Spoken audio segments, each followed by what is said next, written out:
Ah oui, c'est ça, ouais. Ok. Ah oui, ça c'est vrai. Ouais, ça c'est. Non, non, c'est important. Nga nekk dans le bain. Dans le mouvement bouche yi. Ouais, ouais. Non, c'est. Non, les anglophones. Non, non, non.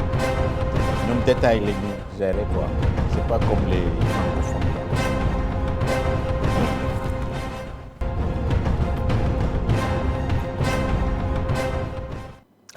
Madame, Monsieur, bonjour ou bonsoir, tout dépend de l'endroit d'où vous nous recevez. C'est en effet l'heure du JDD.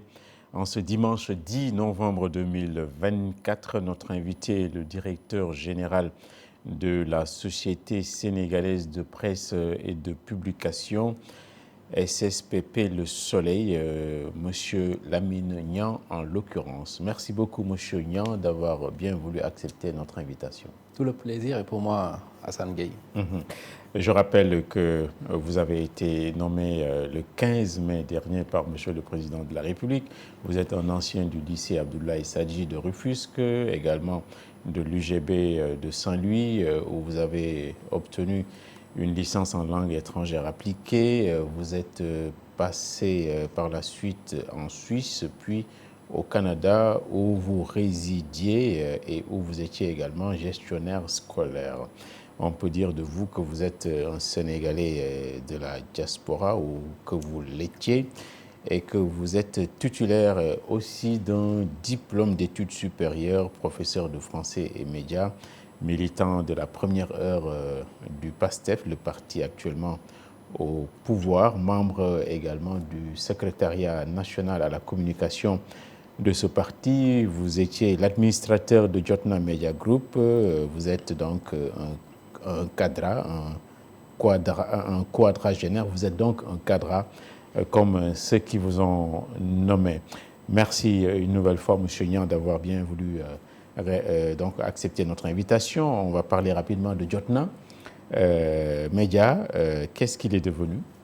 Bon, vous me permettrez d'abord, Hassan, de commencer par exprimer toutes nos félicitations à l'endroit du lutteur Reug Reug qui vient d'être sacré, disons, champion du monde au MMA, champion des poids lourds. Et c'est une belle distinction parce qu'il porte le drapeau du Sénégal.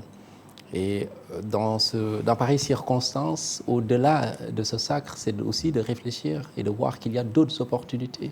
Parce que lorsqu'on parcourt, on est dans le monde des médias, lorsqu'on parcourt la presse sportive mondiale, quand il parle de Reug Reug, il parle également du Sénégal. Et donc aujourd'hui, c'est un bon levier, le sport, au-delà du lutteur, un bon levier pour le développement touristique, pour la reconnaissance du Sénégal. Et donc que ce soit lui ou d'autres qui activent dans d'autres sphères, à chaque fois qu'un fils du Sénégal performe et obtienne une distinction au niveau mondial, c'est une belle consécration et nous devons nous en féliciter. Et donc c'est une source d'inspiration et vous me permettrez juste aussi d'ajouter qu'aujourd'hui, à ce niveau de compétition, ça requiert un certain nombre de qualités humaines, l'endurance, la résilience, la persévérance. Et vous l'avez dans votre introduction dit, j'ai été gestionnaire scolaire et ce sont ce type souvent de profils, ceux qui font le sport de haut niveau, qui peuvent être aussi des sources d'inspiration même pour des jeunes qui sont démotivés. Et je pense qu'aujourd'hui c'est une belle chose et on le félicite comme tous les autres fils et filles du Sénégal aujourd'hui qui ont de belles distinctions dans différents domaines au niveau mondial. Donc pour revenir à la question Jotna Media, oui, depuis qu'on a été nommé à la tête de la SSPP Le Soleil, donc on l'a confié à d'autres.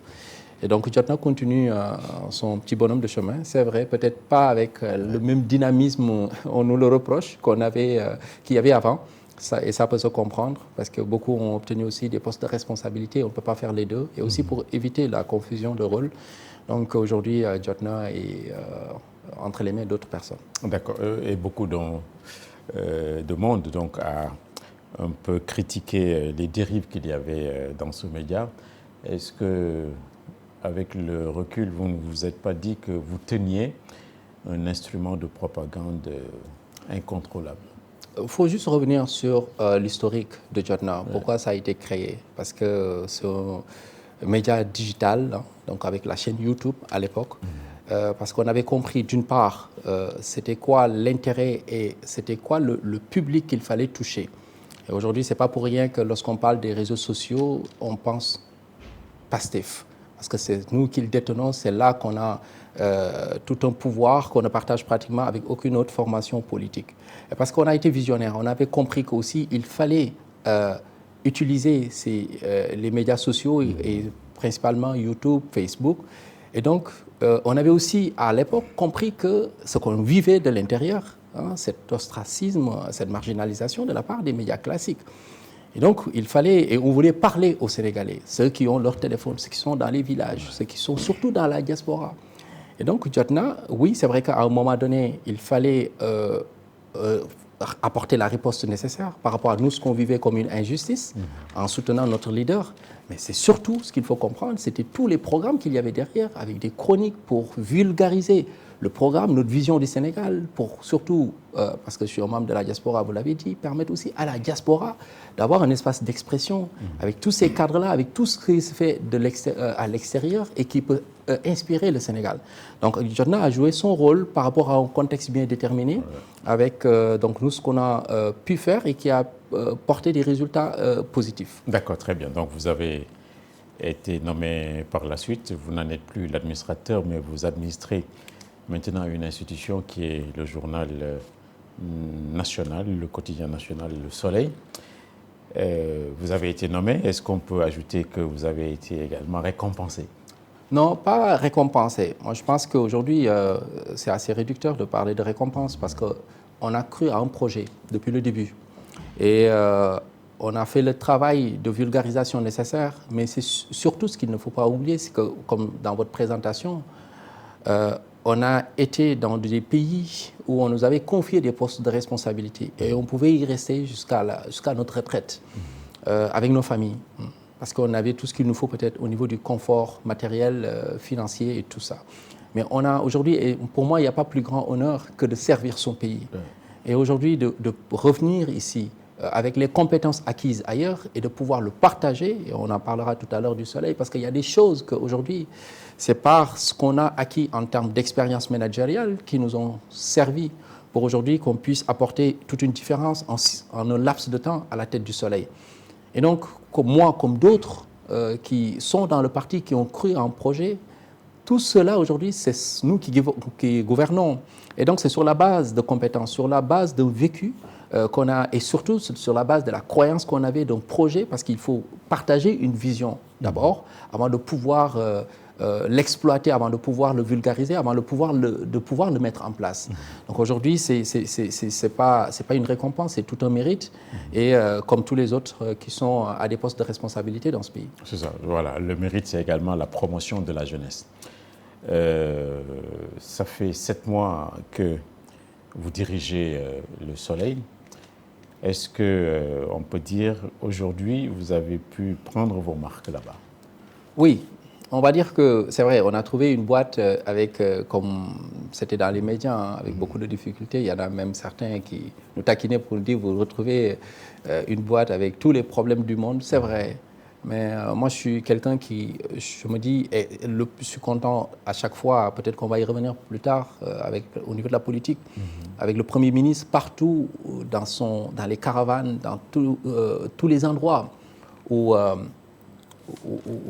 il arrive à adresser son discours à la population, de rappeler tout ce qu'il y a comme opportunité qu'on n'a pas pu saisir. Et je pense que c'est ça le drame, et c'est ça le problème du Sénégal jusqu'à maintenant. C'est-à-dire pendant toutes ces années, depuis 1960, l'année où on a obtenu notre indépendance jusqu'à maintenant, c'est qu'on n'est pas un pays pauvre, mais on n'a pas su exploiter toutes les richesses, toutes les potentialités, toutes les opportunités que nous avons. Et au niveau du Soleil, c'est la même chose. Oui, on a trouvé une boîte avec beaucoup de difficultés, mais moi, je ne vois pas que les difficultés. Aujourd'hui, c'est beaucoup d'opportunités à saisir et on a su réussir en un laps de temps à mobiliser le personnel autour de ces défis-là. Et on a pu montrer que c'est possible parce qu'il y a des actions qui ont été posées, des actions concrètes qui ont montré que oui, c'est possible. Et je pense qu'aujourd'hui, c'est cet esprit-là de possibilité, avec mes autres amis DG, ministres, quand on se parle, chacun dans son domaine comprend que oui, ce pays-là peut être développé, Inch'Allah, on va le développer. D'accord, tout à l'heure, je parlais de récompense, mais à vous entendre parler, on vous aurait également attribué ou confié un cadeau empoisonné avec les multiples difficultés Non, je ne pense pas. Encore une fois, moi, je suis un homme de défi. Hein, ouais. Et je le dis encore une fois, oui, c'est vrai, c'est difficile, c'est beaucoup de travail. Mais on n'a pas quitté le Canada pour rien. Si on a décidé de tout laisser pour revenir, c'est parce qu'on savait que ce pays est à construire. On savait que ce pays est à redresser. On savait que ce pays a beaucoup d'opportunités qu'on n'a malheureusement pas suffisamment exploitées. Et comme moi, je suis une personne comme tous les autres, les centaines et milliers d'autres Sénégalais qui y croient, qui pensent qu'il y a beaucoup à faire et on peut le faire. Et on voit déjà les résultats. Et donc, non, moi, c'est un défi, c'est un challenge et nous, on aime les challenges. Et Inch'Allah, comme je le dis, c'est l'Afrique qui a besoin aujourd'hui de relever ces défis-là. Et ça n'a jamais été facile pour l'Afrique, pour le continent. On a vécu des drames, l'esclavage, la colonisation et tout. Mais d'autres pays, en un laps de temps, ont réussi en une génération à se développer. Quand on prend la Corée du Sud, quand on prend Singapour, mais ces pays-là, c'est parce qu'ils ont compris que c'est possible. Ils ont cru au capital humain, ils ont cru aux ressources humaines, alors qu'ils n'ont même pas de ressources naturelles. Mais donc, c'est possible. On a des exemples d'ailleurs. Et donc, oui, on part de rien pratiquement, mais on va être capable, nous, dans ce mandat, de beaucoup réaliser et de satisfaire les attentes des Sénégalais. Voilà, on vous voit, vous êtes assez jeune.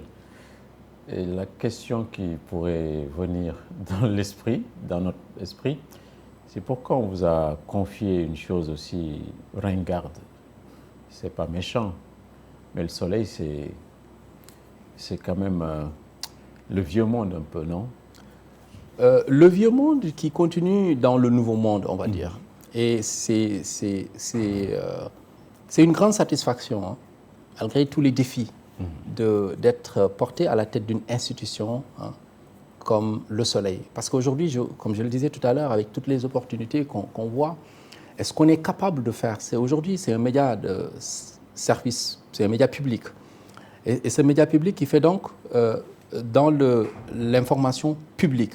Donc aujourd'hui, qui va essayer d'être capable de couvrir tout ce qu'il y a comme actualité politique, institutionnelle bien sûr, mais aussi au-delà de cela, parce que les gens ne voient que le journal. C'est qu'aussi, il y a tellement d'autres axes, d'autres pistes qui pourraient permettre aussi au soleil de se redresser. Je donne juste l'exemple des archives. On en a avec notre centre de documentation. Et c'est là où je vois, par exemple, lorsque des ambassadeurs viennent nous rendre visite, de voir, ils sont impressionnés par ce qu'on a. Parce que ça magnifie depuis plus de 54 ans ce qu'on a pu garder dans la coopération entre ces différents pays, parce que j'en ai reçu au moins une quinzaine. Et quand ils viennent, c'est ce moment-là que je vois cette lueur, je vois cette satisfaction dans leurs yeux, où on a pu garder tout cela. Mais aujourd'hui, on a des actifs immobiliers qui ne sont pas suffisamment valorisés. On a également le numérique, qu'on n'a pas qu'on n'a pas investi du tout depuis toutes ces années. Et donc, pour moi, c'est ce challenge-là. Et comme ailleurs, vous voyez que mes collègues DG, à chaque fois, tout le monde parle des difficultés retrouvées. Mais justement, c'est parce que c'est dans ces difficultés-là qu'on va pouvoir faire quelque chose. Je pense que ça n'aurait aucun intérêt de trouver que tout marche, tout va bien. Mais aujourd'hui, c'est un peuple qui a besoin de reprendre espoir. C'est un peuple qui a besoin de se retrousser les manches, qui a besoin de travailler plus que ce qu'il faut. Et les autorités, les nouvelles autorités, le duo, le président Ousmane Sonko et le chef de l'État, Bassirou Diomaye Faye, montrent l'exemple. Les autres suivent. Et je sais qu'on a un rythme de travail qui est extraordinaire. C'est très fatigant, j'avoue, mais on a toute la gratitude, on a la satisfaction intérieure de poser des actes qui montrent que les choses bougent. Et c'est de montrer surtout que c'est possible, parce que c'est de cela dont on a besoin aujourd'hui comme message. D'accord. Donc, on l'a compris, vous êtes un homme de défi qui aime les défis un peu. Donc, vous êtes là depuis 7 mois, on l'a déjà dit. Dans quelle situation avez-vous trouvé ce grand journal, Le Soleil, qu'on respecte beaucoup? Est-ce que vous avez fait l'état des lieux? Oui, on n'a pas encore bouclé les audits. On verra ce que ça va donner. Mais comme je le dis, les audits, c'est une part. Ça montre, oui, ce qu'il y avait, mais ça donne aussi des recommandations. Mais d'ici là, le travail doit poursuivre. Et d'ici là, les employés n'attendent pas. Je donne juste l'exemple de ce qui a aujourd'hui fait écho, donc toute la tension sociale qui régnait. Ça, on n'attend pas de terminer un audit pour le régler.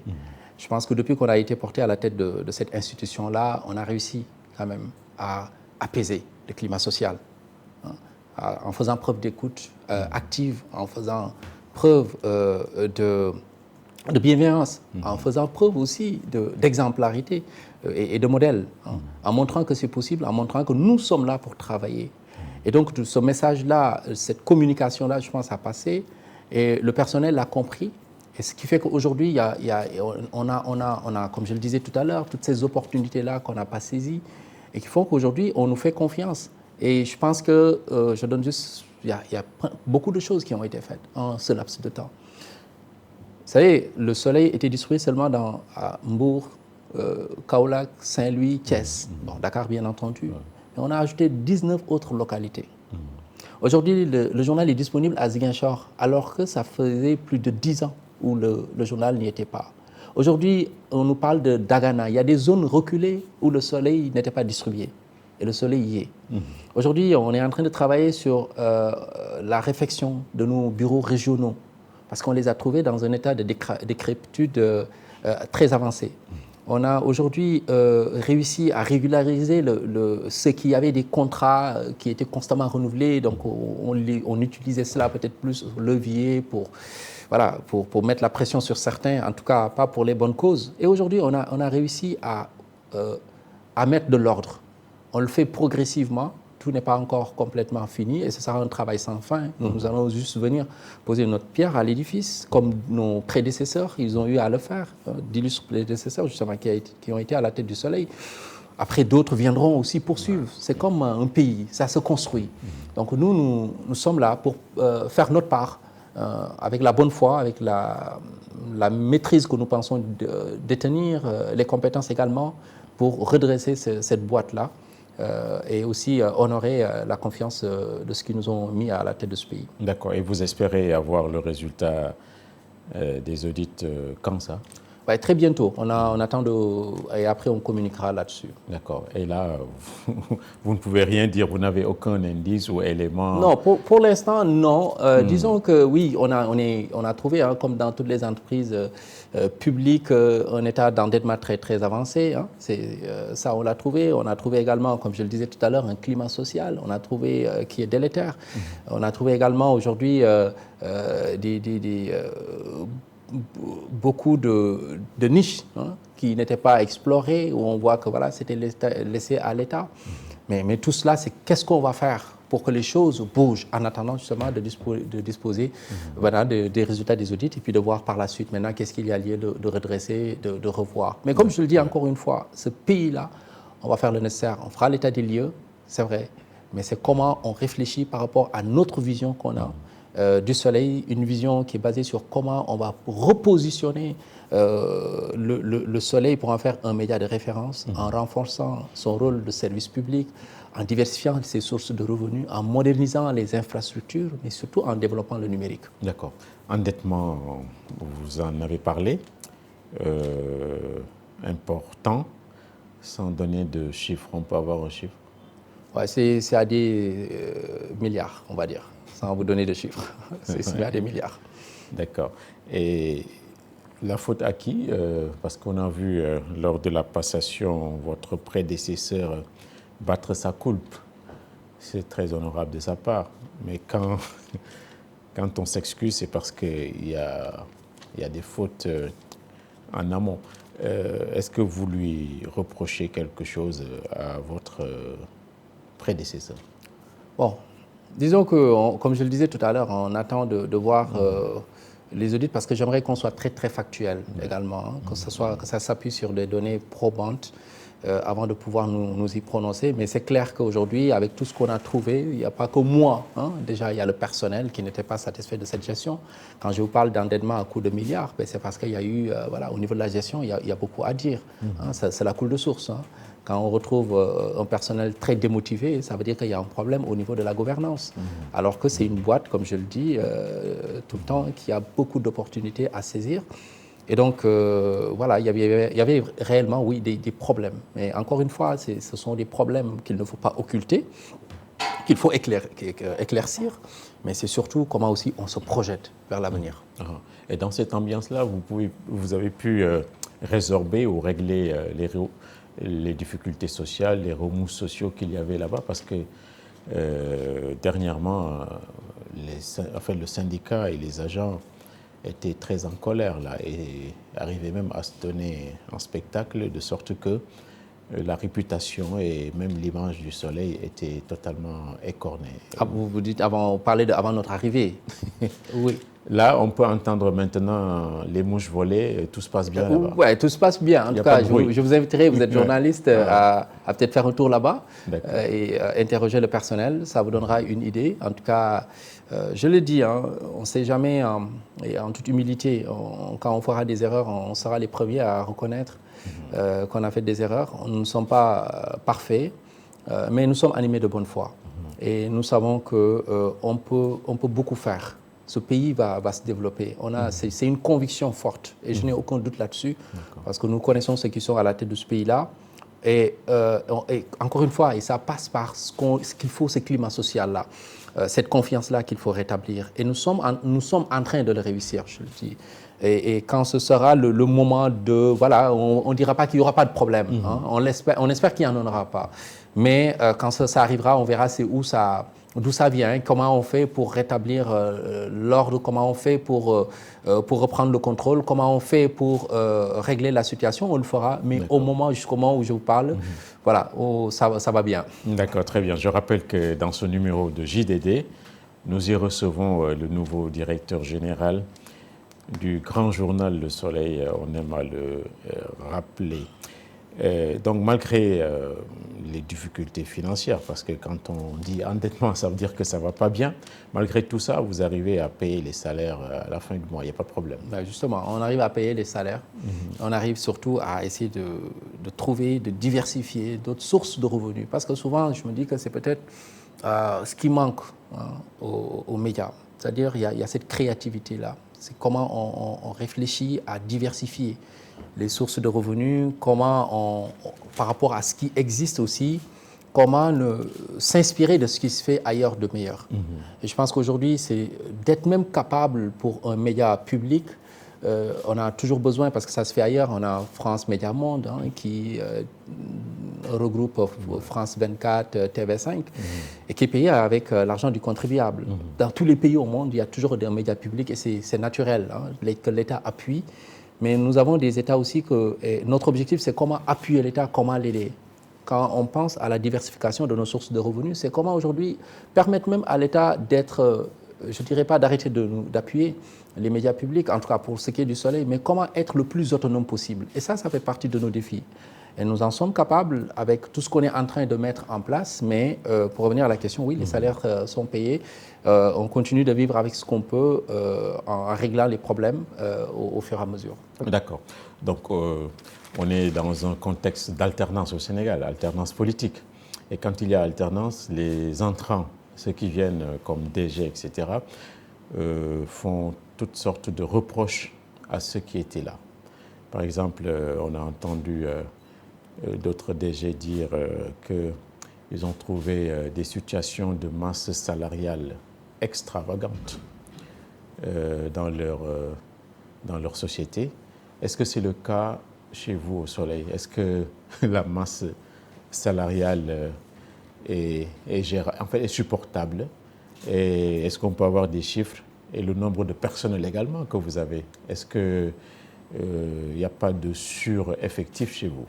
Bon, je ne donnerai pas la masse salariale et vous comprendrez du Soleil. Ouais. C'est vrai, les salaires c'est de bons salaires comparé à ce qui se paie ailleurs, mais c'est un acquis.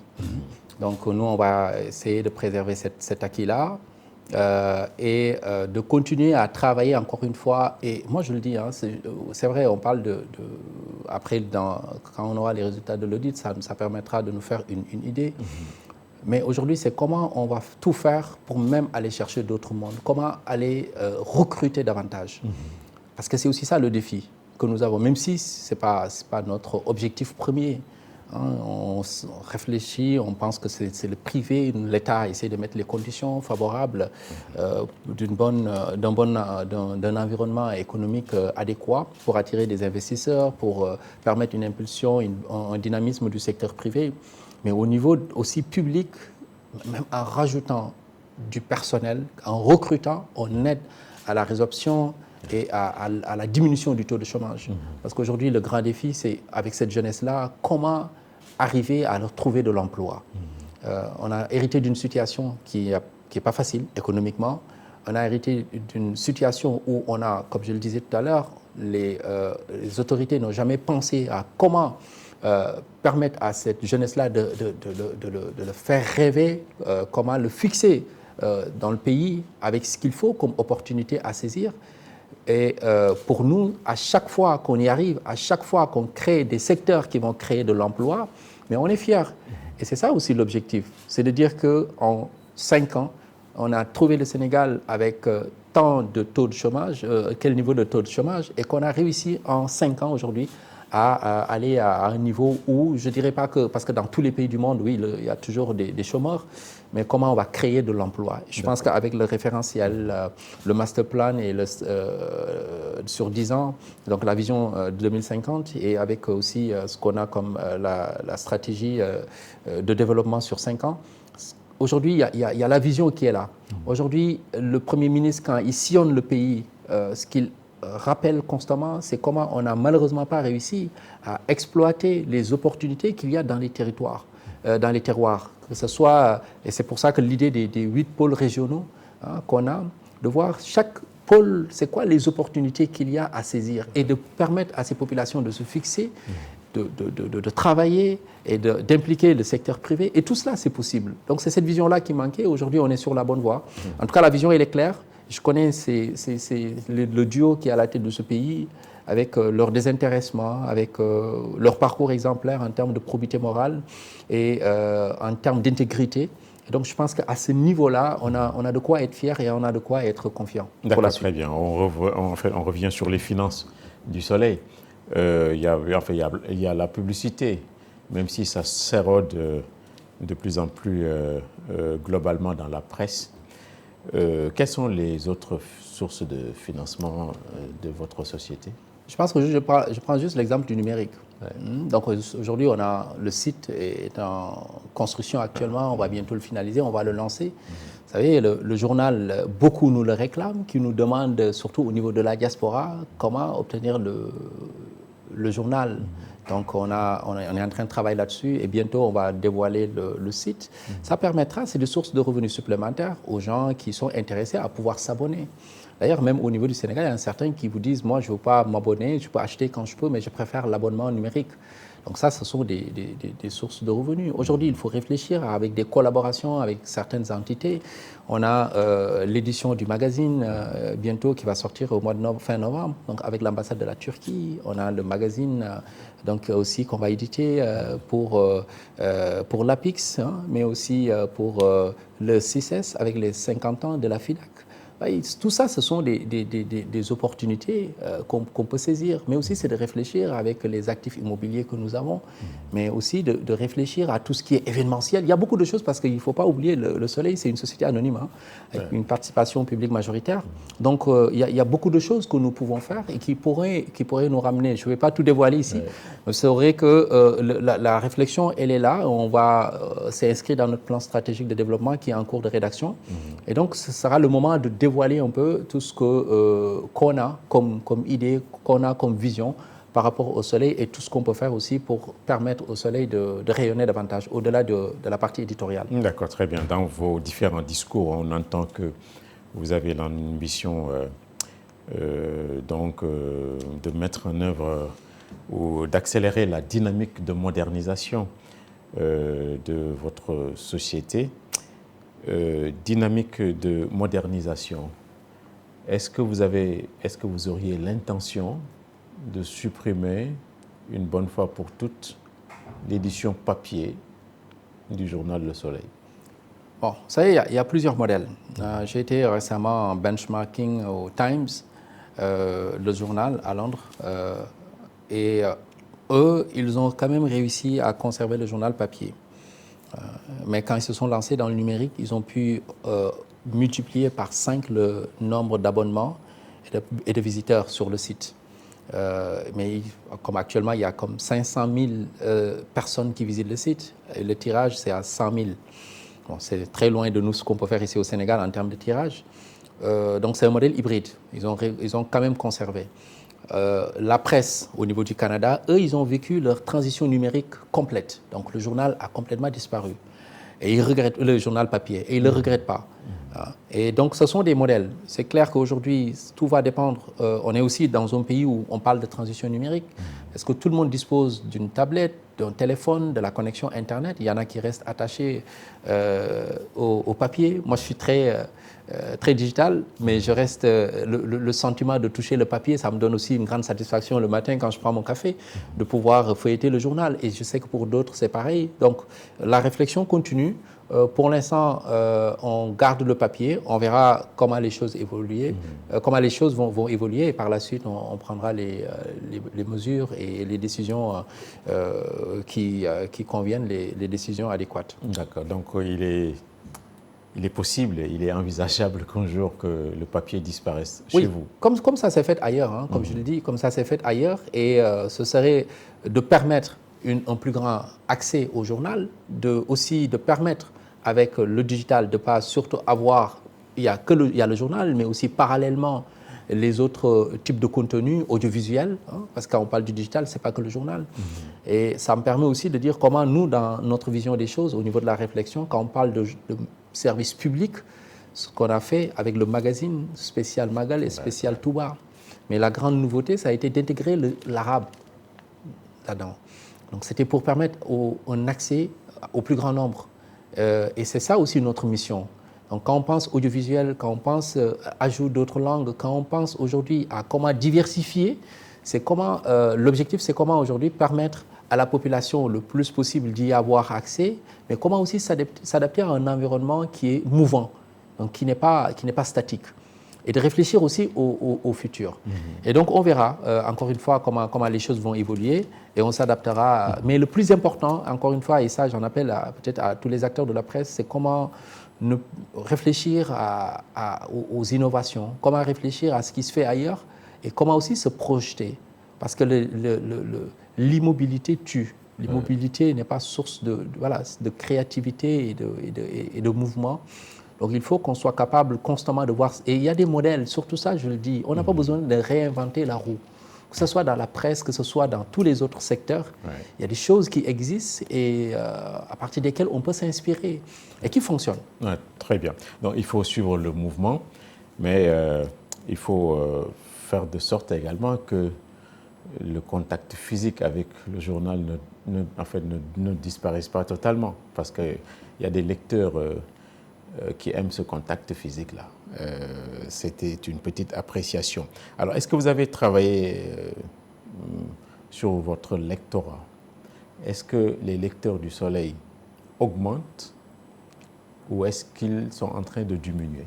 C'est le contraire. Je pense que là, les lecteurs augmentent. Je pense que depuis notre arrivée, comme je le disais tout à l'heure, le fait déjà qu'on a réussi à distribuer dans des localités où le soleil n'était pas, donc c'est sûr que oui, on augmente le tirage, mais c'est aussi quel est l'intérêt aussi au niveau éditorial, hein, encore une fois. Nous y reviendrons sur l'éditorial. Voilà, donc de remplir ce service public de l'information, mais c'est aussi au-delà de cela, comment bientôt quand on va lancer le site, clairement, avec ceux qui vont s'abonner dessus, on va nécessairement augmenter notre nombre de lectorat. C'est ça. C'est quoi le tirage quotidien et les ventes Non, au je quotidien? préfère garder ces chiffres-là pour nous. D'accord. On en reparlera. Donc, comment dire, vous êtes dans une dynamique de modernisation, ça on l'a déjà dit. Sur le plan éditorial maintenant, je disais au départ que vous êtes un peu l'héritier ou le dépositaire d'une longue histoire. Il y a des anciens qui disent que depuis Bara Diouf, le soleil s'est couché. Moi, je leur dis non.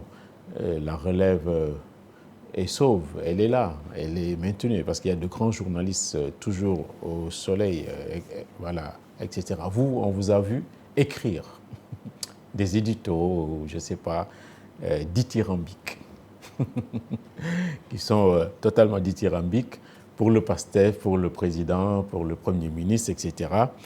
Il n'y a pas d'esprit critique au soleil. C'est ça que beaucoup de gens vous reprochent.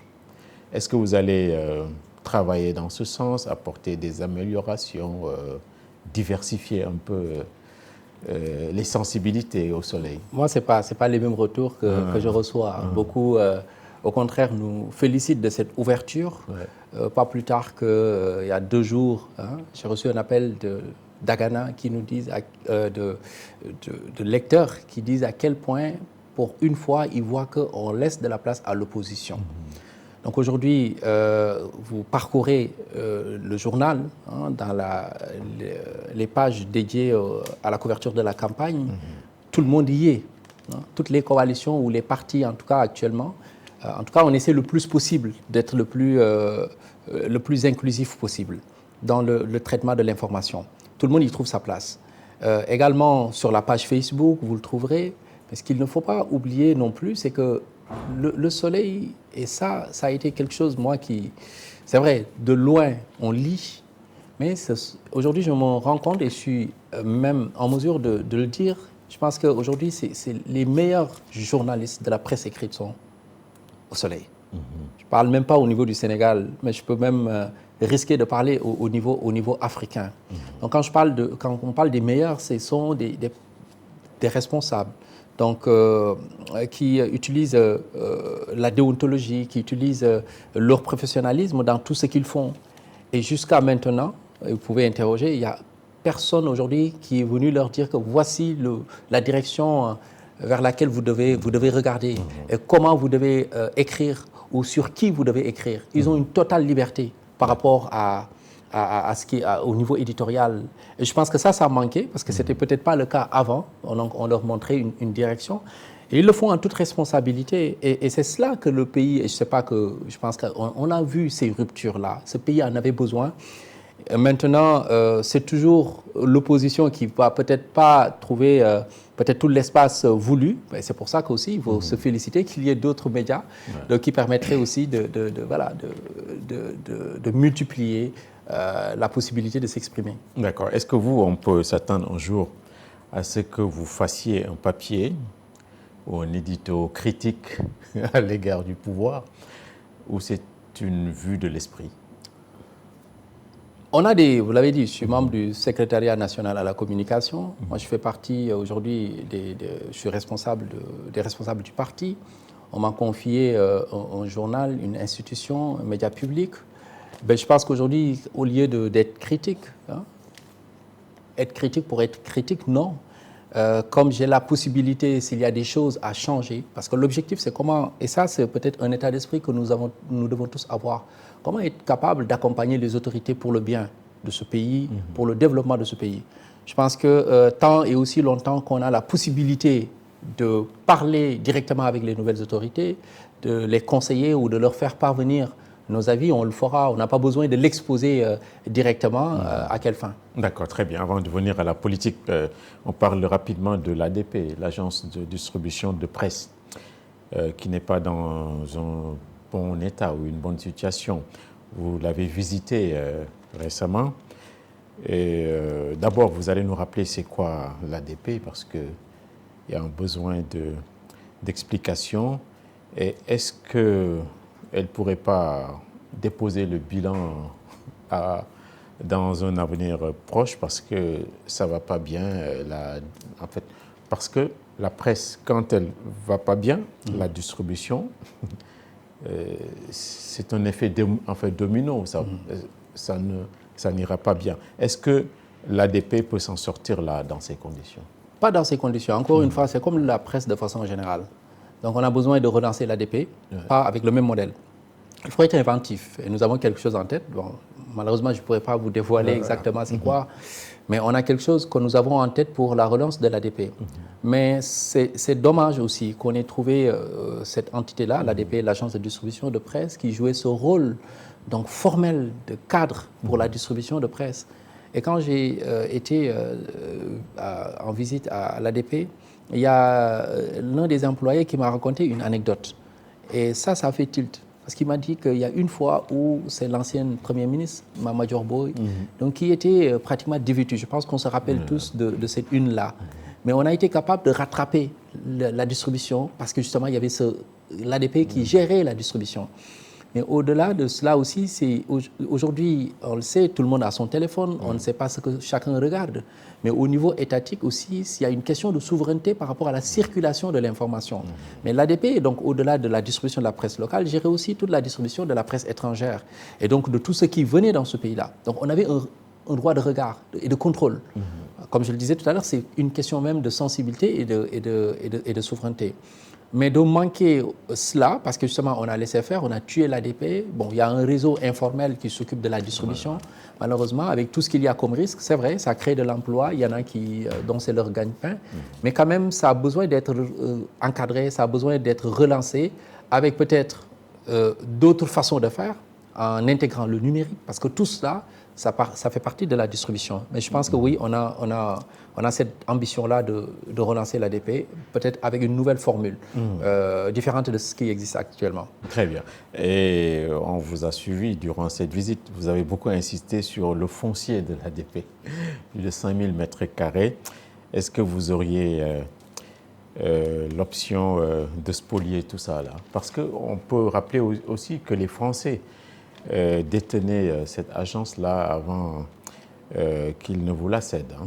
Actuellement, ça appartient au Soleil. C'est un titre foncier, donc qui nous appartient. Aujourd'hui, quand je parlais d'actifs immobiliers, par exemple, à valoriser, c'est cela. Maintenant, après, on verra avec le conseil d'administration qu'est-ce qu'il y a lieu de faire. Parce qu'aujourd'hui, on ne peut pas laisser aussi un espace comme ça vide, alors qu'on peut le rentabiliser, alors qu'on peut l'exploiter, on peut le valoriser. Il y a lieu de faire quelque chose. Ça aussi, le moment venu, on s'y penchera. D'accord, très bien. Je rappelle que nous recevons M. Lamignan dans cette émission du JDD. On va parler maintenant de politique qui est incontournable. C'est un peu la tyrannie. En ce moment, à une semaine de l'élection, donc jour pour jour, c'est dimanche 17 novembre. Est-ce que vous avez confiance d'obtenir la majorité, disons pas écrasante, mais absolue à l'Assemblée nationale? Je pense que, Hassan, ça c'est une lapalissade, de parler de possibilités de victoire. On a vu aujourd'hui le président Ousmane Sonko, tête de liste, quand il parcourt, sillonne le pays, toute cette foule qu'il draine. On a vu à quel point il est porteur d'espoir avec cette liste-là de PASTEF, PASTEF les Patriotes. Et donc aujourd'hui, pour moi, oui, c'est clair.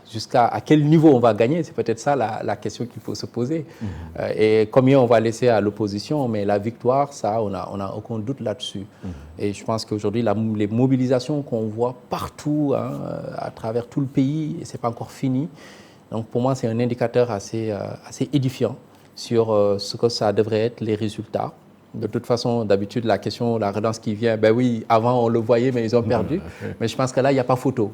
C'est ça qui est intéressant dans ça, parce qu'avant, on voyait, c'était équilibré, chacun pouvait faire foule, mobiliser du monde. Après, c'était même difficile de se dire, ben, finalement, ça va de quel côté de la balance. Mais là, je pense qu'aujourd'hui, le seul parti, la seule personne qui draine du monde, avec autant de ferveur, c'est Ousmane Sonko, et ça va se traduire, Inch'Allah, dans les urnes. D'accord. Il y a beaucoup de monde dans sa campagne, mais il y a également une foule de déballage, comme un lanceur d'alerte, etc. Est-ce que tout cela, c'est digne de son rang? Parce qu'on entend beaucoup, tel a fait ceci, tel a volé, tel a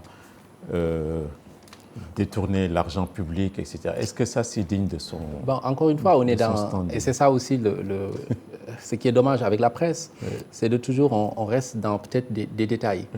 Mais Ousmane Sonko, on le suit partout. À chaque fois, il revient sur les potentialités, sur les richesses des endroits qu'il visite. Et de montrer à cette jeunesse-là que c'est possible. De dire c'est quoi le plan que nous avons. Et ça, la majorité de son discours, ça porte sur cela. Et je pense que c'est ce débat-là. Et d'ailleurs, ça m'amène avant de tout ce qui s'est passé par la suite en termes d'affrontement avec l'ancien régime, comment PASTEF a toujours été dans cela, c'est-à-dire ce qu'on appelle le débat programmatique, le débat d'idées, le débat thématique. On a toujours été dans cela. Et aujourd'hui, l'opportunité nous est encore offerte avec ce que le président de la République, le Premier ministre, actuellement, ils sont en train de montrer et ce qui va également se poursuivre à l'Assemblée nationale. Moi, je pense que les petites phrases qui sortent souvent de leur contexte, pour moi, je ne vais pas m'y attarder, mais je vois plus tout ce que le président de PASTEF, le tête de liste, est en train de développer, d'expliquer aux populations et qui fait qu'aujourd'hui, ce n'est pas une affaire de... Voilà, les gens, ils ont cette maturité-là, de comprendre que Ousmane Sonko leur parle, que Ousmane Sonko leur fait rêver, que Ousmane Sonko leur parle de ces infinités de possibilités que leurs territoires ont et que malheureusement, qui ne sont pas exploités. Et je pense que c'est ce discours-là qui fait écho. C'est ce discours-là auquel la population adhère. Et je pense qu'aujourd'hui, c'est de cela dont il s'agit. C'est parce que c'est l'avenir du Sénégal. Il va falloir nous juger sur le bilan de ce qu'on a plus tard, le moment venu, de ce qu'on a promis, qu'on a pu faire ou ne pas faire. Mais je pense que c'est aussi peut-être à la sortie de ces élections-là de revenir sur l'essentiel, de peut-être se passer un peu de tout ce qui est comme détail, voilà, tout ce qui est plus personnel. D'accord. D'accord. En 6-8 mois de gestion du pays, beaucoup de gens, bon, on n'a pas fait de sondage, loin s'en faut, mais vous les entendez dans la rue et dans les chaumières dire que la montagne a accouché d'une souris, que PASTEF n'a pas de baguette magique, n'a pas la solution. On le voit d'ailleurs avec la jeunesse qui continue à emprunter ou à voyager à bord des pirogues. Est-ce que vous vous êtes emmêlé les pinceaux à la tête de l'État? Vous êtes perdu un peu dans l'immensité de l'État? J'aurais bien aimé voir et entendre ces personnes-là. Ben, on est en démocratie, hein. C'est normal qu'on ne puisse pas faire l'unanimité. Je veux dire, les gens sont dans le dur actuellement. Non, mais c'est ça, je réponds à ça. C'est-à-dire aujourd'hui, c'est que des gens aient un discours contraire, ça, il n'y a pas de problème. Et c'est heureux même qu'il en soit ainsi, parce que ça nous permet de nous redresser, de reprendre, voilà. De revenir, d'entendre, puis de voir qu'est-ce qu'il y a lieu de redresser. Mais ce discours-là, peut-être aussi minime soit-il, hein, mais ne correspond pas à la réalité du terrain. Aujourd'hui, je pense que le meilleur baromètre qu'on a, c'est cette population-là. La population sénégalaise, elle est indivisible, n'est-ce pas? Mais cette population-là qui suit Sonko, si elle était désespérée, on ne verrait pas ça, parce qu'en plus, il n'y a personne qui leur donne de l'argent pour sortir. Il n'y a personne qui les force à sortir. Donc quand cette population-là aujourd'hui sort, alors que, comme vous le dites, elle était voilà, désemparée, ou vous voyez que non, la montagne a accouché d'une souris, mais les gens amenent une foule, quoi, comme on dit, pour rester chez eux. Mais je pense que de les voir aujourd'hui continuer à croire au projet, continuer à croire un homme, c'est parce qu'ils savent que c'est possible. Ils savent que voilà, ce qu'on leur a promis jusqu'à maintenant, oui, c'est un laps de temps, ce n'est pas des choses avec d'un coup de baguette magique que ça va se réaliser. On est élu pour 5 ans. Et qu'aujourd'hui, on a cette possibilité-là de transformer systématiquement le pays, et que des actes forts ont été posés. Et souvent, je le dis, d'ailleurs, quand on parle du Sénégal, il y a eu des choses qui ont été faites par l'ancien régime en termes d'infrastructures. Mais c'est là où ils ont péché, où ils sont passés complètement à côté, comme on le dit, c'est le bilan immatériel. Et ça, c'est fort, et ça parle plus souvent que ce qu'on a pu réaliser. Le bilan immatériel. Le bilan immatériel. C'est quoi ça? C'est-à-dire cette confiance-là qu'on a, qu'on garde avec la population-là, mais aussi de respecter son choix, d'être capable d'apaiser le climat social, de laisser les gens travailler dans la paix, dans la sérénité. Mais ça avait manqué au moment où il y avait des infrastructures. Ça n'attire pas les investisseurs, les gens sont sous tension, on met les uns contre les autres. Aujourd'hui, ce qu'on a, c'est qu'on a un pays qui est apaisé. On a un pays où les gens, pour une fois, commencent à rêver. Et ça, c'est pas négligeable.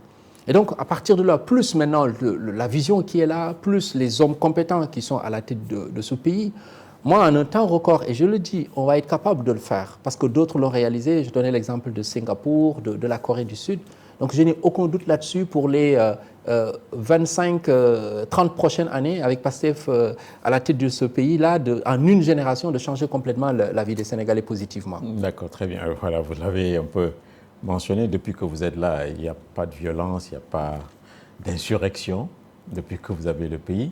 Est-ce que ça ne veut pas dire que c'est vous qui serez, qui étiez, bon, en fait, un peu à l'origine de cette violence Non, non, pas du tout. Encore une fois, PASTEF... Vous n'y êtes pour rien. Non, on n'y est pour rien, parce que PASTEF a toujours été, dans le débat d'idées, a toujours été dans une vision claire. Ce n'est pas pour rien, encore une fois, que de la diaspora a cru au PASTEF, au projet. Ce n'est pas pour rien qu'aujourd'hui, comme un pays comme le Canada, où il y a beaucoup d'intellectuels, hein, c'est une immigration choisie là-bas, ça a été le premier pays où PASTEF a gagné. Ce n'est pas pour rien. C'est parce qu'on avait compris que cette vision-là, ça correspond exactement aux attentes de la population.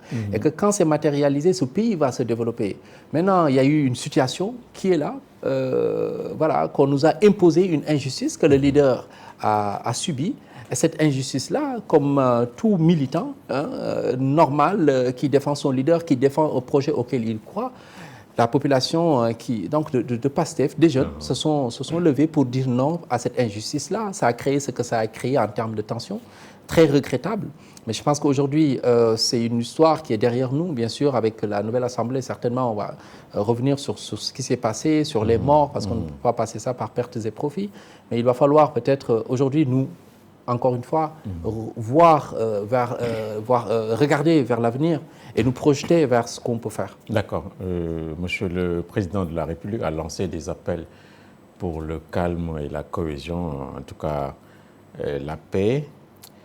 Vous nous dites que votre formation est un parti de paix. Donc le chef de l'État s'adressait à qui ? Le chef de l'État, c'est, voilà, il est, comme on dit, le père de la nation. Hein? Donc, le président de la République, le président de tous les Sénégalais, de quelque bord qu'on se situe. Donc, et c'est heureux même d'entendre, pour une fois, avant une élection, hein, le président de la République, comme par anticipation, appeler au calme, appeler à la paix, appeler à la sérénité, à l'organisation d'élections apaisées. Hein, et une campagne électorale plutôt apaisée. Il a répété à son retour après sa visite en Arabie Saoudite et en Turquie, il s'adressait à tous les Sénégalais. Et c'est comme ça. Maintenant, c'est vrai, il y a eu quelques petits des scènes, c'est négligeable après tout, hein, par rapport à tout ce qu'on a vécu ces dernières années. Voilà, mais c'est des choses qui peuvent arriver et quand ça débouche sur peut-être des blessés, on s'en désole, c'est vrai. Mais en comparaison avec tout ce qu'on avait vécu jusqu'à maintenant, je pense qu'on est en train de vivre quand même une bonne campagne, surtout de la part du parti PASTEF et de son leader, qui sont beaucoup plus dans les idées puis l'offre programmatique pour les populations. Et puis vous êtes devenu un parti comme les autres, parce que vous ne dites rien quant à la transhumance, quant aux oiseaux migrateurs qui viennent en grand nombre affluer chez vous, qui ne dit rien consent. Donc, vous aussi, comme les autres partis, l'APR, le PDS, vous n'avez aucune morale. Non, on ne peut pas dire ça, parce qu'aujourd'hui, PASTEF, ceux qui dirigent PASTEF, ceux qui dirigent ce pays-là, ceux qui gouvernent, c'est PASTEF, les responsables, les Sénégalais aussi de tous bords, certains qui viennent de la diaspora. Mais le président de la République, le Premier ministre plutôt l'a dit et l'a répété, nous sommes ouverts à toute personne dont la moralité, surtout au niveau de la gestion des finances, n'est pas douteuse. Et c'est heureux qu'il en soit ici. Nous sommes un parti inclusif. Et je pense qu'aujourd'hui, tous les fils, les filles de ce pays qui ont quelque chose à apporter au pays, nous leur ouvrons nos bras. Le PASTEF est leur parti. Ce pays ne peut pas se construire juste avec une minorité. Ce pays ne peut pas se construire juste avec quelques personnes ou un petit groupe. Ce pays, on a besoin de tout le monde. Pour le redresser, on a besoin de tout le monde pour le développer. Et au contraire, ce qu'il ne faut pas, par contre, c'est de voir que ceux qui viennent, c'est juste pour des prébendes. Ceux qui viennent, c'est juste pour comme on le dit, un partage de gâteau. Et ce ne sera pas le cas, parce que je connais, je pense, le président de la République et le Premier ministre assez au niveau de leur conscience, au niveau de leur courage pour dire stop quand c'est nécessaire. Et donc aujourd'hui, encore une fois, oui, ce pays va se redresser et ça sera le cas avec l'ensemble et l'apport de tous les Sénégalais. D'accord, l'émission est finie, mais juste une dernière question. Comme vous êtes issu de la diaspora et on voit également que votre parti fait de bons scores là-bas, qu'est-ce qui l'explique? C'est la croyance que nous avons en nos projets, avant même les Sénégalais. Et ça peut se comprendre, parce que, je le dis, nous vivons le développement. Quand tu vis le développement et que tu as un discours qui fait écho et qui correspond à toi ce que tu vis, donc là, tu es beaucoup plus attentif. Et c'est pour ça que la diaspora a adhéré. Et la diaspora n'attendait rien. Donc aujourd'hui, ceux qui sont le plus servis, ce n'est pas les gens de la diaspora en termes de responsabilité, ce sont les fils de ce pays. Aujourd'hui, quand ce pays va se développer, c'est pas, oui, c'est vrai, indirectement, la diaspora va en profiter parce que c'est toujours heureux quand tu es dans la diaspora, si tu as envoyé de l'argent à tes parents, que finalement, peut-être tu vas diminuer ce montant-là parce que tu vas pouvoir le mettre dans ta poche ou le mettre ailleurs. Hein? Donc la diaspora va le vivre. Mais la diaspora, c'est cet espoir-là qu'elle a de comprendre que ce pays est appauvri, mais que ce pays a toujours été mal géré, mais que nous sommes capables de le redresser. Et c'est ce qui a fait qu'aujourd'hui, dès le départ, avec les dernières élections, et ça va se confirmer avec les résultats futurs des législatives, on va rafler partout. Parce que cette diaspora-là a compris qu'il faut donner les moyens de gouverner aux nouvelles autorités. Mais encore une fois, c'est surtout comment ils ont compris très tôt que ce pays-là a des potentialités là, que ce pays peut se développer, mais qu'il manquait juste un leadership fort et éclairé, et qu'à travers le duo qu'on a aujourd'hui à la tête de ce pays-là, ils se sont retrouvés pour dire on va les accompagner, on va les appuyer et leur donner notre confiance. D'accord, le temps passe très très vite, mais on va vous remercier d'avoir accordé à Immédiat votre première sortie, et on a aimé vos lumières et votre compétence. Merci beaucoup, M. Niang, d'avoir bien voulu accepter l'invitation de JDD aujourd'hui. Merci beaucoup, Hassan Gueye, pour cette invitation. Effectivement, comme vous l'avez dit, c'est une première apparition publique. Moi, je suis du genre à penser que quand on sort, c'est qu'il faut avoir quelque chose à dire.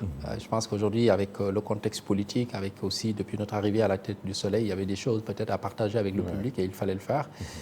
Espérons qu'on a été à la hauteur et que ce ne sera peut-être pas la dernière apparition, et tout en vous souhaitant aussi plein succès dans votre mission et voilà, dans votre boîte. Voilà, merci beaucoup et beaucoup de chance à la tête du Soleil. Merci à toute l'équipe technique, Abdoulaye Ndiaye et Modou Khinin, qui étaient là ce matin, ainsi que Dami.